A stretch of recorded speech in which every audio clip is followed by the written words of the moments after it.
Hello, ഹമീൻസ് cooking വേൾഡിലേക്ക് എല്ലാവർക്കും സ്വാഗതം. ഇന്ന് ഞാൻ വന്നിട്ടുള്ളത് നല്ലൊരു ചിക്കൻ പെരട്ടിൻ്റെ റെസിപ്പിയുമായിട്ടാണ്. അപ്പോൾ വീഡിയോ എല്ലാവരും കാണുക. എന്നിട്ട് നിങ്ങൾക്ക് ഇഷ്ടപ്പെടുകയാണെങ്കിൽ ലൈക്ക് ചെയ്യുക, ഷെയർ ചെയ്യുക, ചാനൽ സബ്സ്ക്രൈബ് ചെയ്യുക. അപ്പോൾ നമുക്ക് വീഡിയോയിലേക്ക് പോവാം.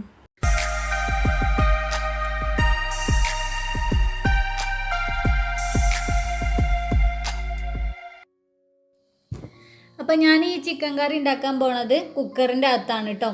അപ്പോൾ ആദ്യം തന്നെ ഞാനിപ്പോൾ ഇതിലേക്ക് ചെറുതായി കട്ട് ചെയ്ത് വെച്ചിരിക്കുന്ന ചിക്കൻ കുക്കറിലേക്ക് ഇട്ട് കൊടുക്കുകയാണ്. ഇതിപ്പോൾ ഏകദേശം ഒരു 1/4 കിലോയോളം ചിക്കൻ ഉണ്ട് കേട്ടോ. ഞാൻ വളരെ കുറച്ചേ ഉണ്ടാക്കണുള്ളൂ. പിന്നെ ഇതിലേക്ക് ഇപ്പം ഞാൻ 2 ചെറിയ സവാള കട്ട് ചെയ്തതും അതിൻ്റെ കൂടെ 2-3 പച്ചമുളകും കൂടെ ഇട്ടിട്ടുണ്ട്. പിന്നെ 2 ചെറിയ തക്കാളി കട്ട് ചെയ്തതും ഇട്ടിട്ടുണ്ട്. പിന്നെ കുറച്ച് ചെറിയ ഉള്ളി ഇട്ടോ. ചെറിയ ഉള്ളി ഒരു 6 ചെറിയ ഉള്ളിയും കൂടെ ചെറുതായിട്ട് മുറിച്ചത് ഇട്ട് കൊടുത്തേക്കാണ്. അപ്പോൾ ഇനി ഞാൻ ഇതിലേക്ക് മസാലപ്പൊടികളാണ് ചേർക്കുന്നത്. ആദ്യം തന്നെ 2.5 ടേബിൾ സ്പൂൺ മല്ലിപ്പൊടി ഞാൻ ചേർത്തിട്ടുണ്ട്. പിന്നെ ഒരു 1/2 ടീസ്പൂണോളം മഞ്ഞൾപ്പൊടി, അതുപോലെ 1 ടേബിൾ സ്പൂൺ മുളക് പൊടി ഓരോരുത്തരുടെ എരിവിനനുസരിച്ചിട്ട് ചേർക്കാം. പിന്നെ ഒരു 3/4 ടേബിൾ സ്പൂണോളം ഗരം മസാല പൗഡർ ചേർത്തിട്ടുണ്ട്. ഇതിന് പകരം ചിക്കൻ മസാല പൗഡർ ചേർത്താലും കുഴപ്പമില്ല കേട്ടോ. പിന്നെ ആവശ്യത്തിന് ഉപ്പും കൂടെ ചേർക്കുകയാണ്. പിന്നെ ഇതിലേക്ക് ഞാനിപ്പോൾ 2 ചെറിയ കഷ്ണം പട്ടയും കൂടെ ചേർക്കുന്നുണ്ട് കേട്ടോ. ഇത് ഓപ്ഷണലാണ്, ഉണ്ടെങ്കിൽ ചേർത്ത് കൊടുത്താൽ മതി. പിന്നെ ഏകദേശം 1 കപ്പോളം വെള്ളം കൂടെ ഒഴിച്ചു കൊടുക്കണം. കൂടുതൽ വെള്ളം വേണ്ട കേട്ടോ. ജസ്റ്റ് 1 കപ്പ് വെള്ളം മാത്രം നമുക്ക് ഇതിലേക്ക് ചേർത്ത് കൊടുത്താൽ മതി.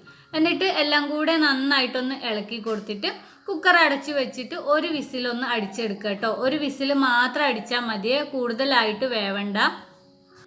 1 വിസിലാവുമ്പോഴത്തേനെ ചിക്കൻ ഏകദേശം വെന്തിട്ടുണ്ടാവും. കൂടുതൽ വിസിലടിക്കാൻ നിന്നാൽ ചിക്കൻ ഓവറായിട്ട് വെന്ത് ഉടഞ്ഞു പോകും കേട്ടോ. അതാണ് ഞാൻ 1 വിസിൽ മാത്രം അടിച്ചാൽ മതി എന്ന് പറഞ്ഞത്. 2 മിനിറ്റ് ആകുമ്പോഴത്തേന് തന്നെ വിസിൽ വരും കേട്ടോ, ഫസ്റ്റത്തെ വിസിൽ. കാരണം കൂടുതൽ വെള്ളമോ ഒന്നും നമ്മൾ ഇതിൽ ചേർത്തിട്ടില്ല, അതുകൊണ്ടാണ് പെട്ടെന്ന് വിസിൽ വരുന്നത്. ഇതേ ഇപ്പോൾ ഏകദേശം വിസിൽ വരാനായിട്ട് തുടങ്ങിയിട്ടുണ്ട്. 1 വിസിൽ അടിച്ചിട്ടുണ്ട്. ഇനി നമ്മൾ ഫ്ലെയിം ഓഫ് ചെയ്തിട്ട് ഇത് നന്നായിട്ട് ആവി പോവാനും വേണ്ടിയിട്ട് വെയിറ്റ് ചെയ്യൊന്നും വേണ്ട. എന്തെങ്കിലും വെച്ചിട്ട് ആവി ഒന്ന് തുറന്ന് കളയുക കേട്ടോ. ഒരു കത്തിയോ സ്പൂണൊക്കെ വെച്ചിട്ട് ആവി മുഴുവനായിട്ടും അങ്ങ് കളയുക. എന്നിട്ട് കുക്കർ തുറക്കുക കേട്ടോ.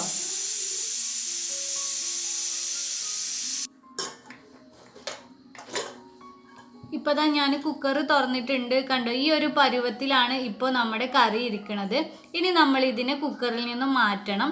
അതിന് മുൻപേ ഞാനിപ്പോൾ ഒരു മൺചട്ടി സ്റ്റൗവിൽ വെച്ചേക്കുവാണ്. ഇതിലേക്ക് കുറച്ച് എണ്ണ ഒഴിച്ചു കൊടുക്കുകയാണ് കേട്ടോ. ഏത് എണ്ണ വേണമെങ്കിലും നിങ്ങൾക്ക് യൂസ് ചെയ്യാം. പാം ഓയിൽ, സൺഫ്ലവർ, വെളിച്ചെണ്ണ, അങ്ങനെ ഏത് വേണമെങ്കിലും യൂസ് ചെയ്യാം. ഞാനിപ്പോൾ സൺഫ്ലവർ ഓയിലാണ് യൂസ് ചെയ്തിട്ടുള്ളത്. വെളിച്ചെണ്ണ ഉണ്ടെങ്കിൽ അതായിരിക്കും ഒന്നുകൂടെ ടേസ്റ്റ് കേട്ടോ. എൻ്റെ അടുത്ത് ഇപ്പോൾ വെളിച്ചെണ്ണ ഇല്ലാത്തതുകൊണ്ട് ഞാൻ സൺഫ്ലവർ ഓയിൽ യൂസ് ചെയ്തേ ഉള്ളൂ. ഇനി ഇതിലേക്ക് ഇപ്പോൾ ഞാൻ 3 തണ്ട് കറിവേപ്പില ഇട്ട് കൊടുക്കുകയാണ്. ഇനി ഈ കറിവേപ്പില എണ്ണയിൽ കിടന്നിട്ട് നന്നായിട്ടൊന്ന് പൊട്ടട്ടെ കേട്ടോ. കറിവേപ്പില ഈ എണ്ണയിലൊന്ന് ഫ്രൈ ആയിട്ട് വരുമ്പോൾ അതിൻ്റെ ഒരു ടേസ്റ്റ് വേറെ തന്നെയാണ് കേട്ടോ. അത് നിങ്ങളൊന്ന് എല്ലാ കറി എന്തുണ്ടാക്കുകയാണെങ്കിലും ഒന്ന് ട്രൈ ചെയ്ത് നോക്കുക കേട്ടോ. അത് പ്രത്യേക ഒരു ടേസ്റ്റ് ആയിരിക്കും. കറിവേപ്പില ഒന്ന് ഫ്രൈ ആയിട്ട് വരുമ്പോൾ ഇതിലേക്ക് ഇപ്പം ഞാൻ ഏകദേശം 2 ടേബിൾ സ്പൂൺ ഇഞ്ചി വെളുത്തുള്ളി പേസ്റ്റ് ചേർക്കുകയാണ്. ഇതൊരു പേസ്റ്റ് ആക്കണതിൻ്റെ കൂടെ തന്നെ ഞാനിപ്പോൾ ഒരു 1/2 ടേബിൾ സ്പൂൺ പെരിഞ്ജീരകം കൂടെ ഇട്ടിട്ടാണ് കേട്ടോ ഇതെല്ലാം കൂടെ പേസ്റ്റ് ആക്കിയിട്ടുള്ളത്. ഇനി ഇതൊന്ന് എണ്ണയിൽ മൂപ്പിച്ചെടുക്കുക. ഇഞ്ചി വെളുത്തുള്ളി പേസ്റ്റിൻ്റെ ഒരു പച്ച സ്മെല്ല് ഇങ്ങോട്ട് വരുമല്ലോ, ആ ഒരു മണം പോകുന്നത് വരെ എണ്ണയിലൊന്ന് മൂപ്പിച്ചെടുക്കുക. ഇപ്പോൾ ഇഞ്ചി വെളുത്തുള്ളി പേസ്റ്റൊക്കെ മൂത്ത് വന്നിട്ടുണ്ട്. ഇനി നമ്മൾ വേവിച്ച് വെച്ചിരിക്കുന്ന ചിക്കൻ ഉണ്ടല്ലോ, ചിക്കൻ കറി, അത് ഇതിലേക്ക് ചേർത്ത് കൊടുക്കുക. അപ്പോൾ അത് ചേർക്കുമ്പോൾ ഒന്ന് ശ്രദ്ധിക്കുക. ഫസ്റ്റ് നമ്മൾ ഒഴിച്ചു കൊടുക്കുന്ന സമയത്ത് വെള്ളമായിരിക്കും അതിലേക്ക് വീഴുക. അപ്പോൾ എണ്ണയിലേക്ക് വെള്ളം ചേരുന്ന സമയത്ത് ചെറുതായിട്ടൊന്ന് പൊട്ടിത്തെറിക്കും, അല്ലെങ്കിൽ കയ്യിലേക്ക് നന്നായിട്ട് ആവി എടുക്കും. അതൊക്കെ ഒന്ന് ശ്രദ്ധിക്കുക കേട്ടോ. എന്നിട്ട് നന്നായിട്ടൊന്ന് ഇളക്കി കൊടുക്കുക. ഇനി കൂടുതലായിട്ട് ഇതിലൊന്നും ചേർക്കാനില്ല. നമുക്കിത് അടച്ചു വെച്ചിട്ട് ഒരു 10 മിനിറ്റോളം അടച്ചു വെച്ചിട്ട് നമുക്കിത് ലോ ഫ്ലെയിമിലിട്ടോ അല്ലെങ്കിൽ മീഡിയം ഫ്ലെയിമിലിട്ടോ നല്ല ഡ്രൈ ആയി കളറൊക്കെ ഒന്ന് ഡാർക്ക് കളറായി വരുന്നത് വരെ കുക്ക് ചെയ്തെടുക്കുക കേട്ടോ. ഇടയ്ക്കൊന്ന് തുറന്നിട്ട് ഇളക്കി കൊടുത്തോണ്ടിരിക്കുക.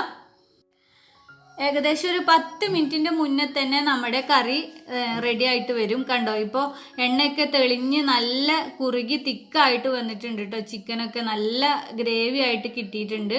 ഇനി നന്നായിട്ടൊന്ന് ഇളക്കി കൊടുത്തിട്ട് നമുക്ക് ഫ്ലെയിം ഓഫ് ചെയ്യാം. ഇനി നിങ്ങളുടെ അടുത്ത് മല്ലിയിലൊക്കെ ഉണ്ടെങ്കിൽ അതൊക്കെ ഒന്ന് മുകളിൽ കുറച്ച് ഇട്ട് കൊടുക്കുകയാണെങ്കിൽ കുറച്ചും കൂടെ ടേസ്റ്റ് കിട്ടും കേട്ടോ. അത് ഓപ്ഷനിലാണ്, ഉണ്ടെങ്കിൽ ചേർത്ത് കൊടുത്താൽ മതി. അപ്പോൾ ഇത്രയേ ഉള്ളൂ നമ്മുടെ ചിക്കൻ കറി ഉണ്ടാക്കാനായിട്ടുള്ള പാട്. വളരെ സിമ്പിളാണ്, വളരെ എളുപ്പത്തിൽ ഉണ്ടാക്കിയെടുക്കാം. അപ്പോൾ എല്ലാവരും ട്രൈ ചെയ്ത് നോക്കുക, എന്നിട്ട് നിങ്ങളുടെ അഭിപ്രായങ്ങളൊക്കെ അറിയിക്കുക. പിന്നെ ഈ വീഡിയോ നിങ്ങൾക്ക് ഇഷ്ടപ്പെട്ടിട്ടുണ്ടെങ്കിൽ ലൈക്ക് ചെയ്യുക, ഷെയർ ചെയ്യുക. പിന്നെ എൻ്റെ ചാനൽ ഇതുവരെ സബ്സ്ക്രൈബ് ചെയ്യാത്തവർ കണ്ടുകൊണ്ടിരിക്കുന്നുണ്ടെങ്കിൽ പ്ലീസ് ഒന്ന് സബ്സ്ക്രൈബ് ചെയ്യുക കേട്ടോ. അപ്പോൾ നമുക്ക് പുതിയൊരു വീഡിയോയുമായിട്ട് വീണ്ടും കാണാം.